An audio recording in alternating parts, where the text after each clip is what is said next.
People often ask in what conditions do social enterprises flourish? And it's complex and it looks different in different places around the world. So maybe it's helpful to begin with when we see them at their very best, and I think they shine. And this includes where innovation's really needed, where there's a need for new solutions to complex social problems. And time again, we see social enterprises delivering on this, whether this is bringing people considered by many as unemployable into real and sustainable jobs, or offering training, employment and apprenticeship to young people, or preventing rural migration to cities, to name just a few examples.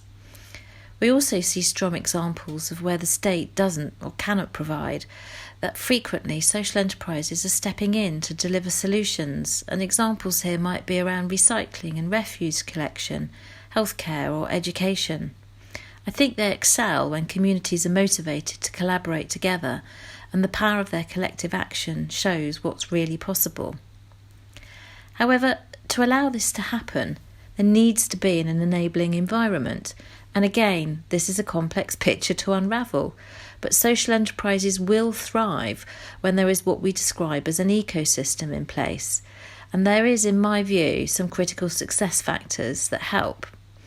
And these are places where governments see social enterprises as part of the solution to pressing issues in their country, recognising that they have a key role in delivering on these priorities. Next, I would say that where there's a strong consumer awareness and understanding, this drives and supports markets that in turn generate profits that further the social impact.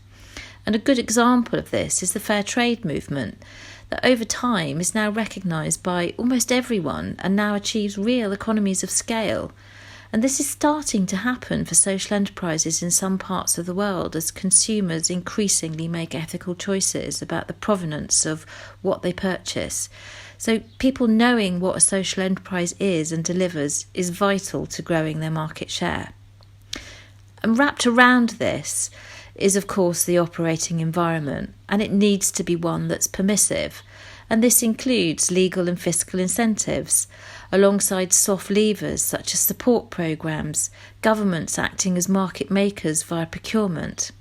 People get very caught up in debates around legal definition, but I think that my previous point about consumer awareness, whatever your legal structure, will lead to a greater impact. But I guess what I see globally and locally through my work is that for social enterprises to really flourish, they need access to the right kind of finance. Many mainstream banks don't understand the business model and locking in of profit rather than distributing this to shareholders. And although social investment is beginning to grow around the world, we still need new products that really fit the needs of social enterprises.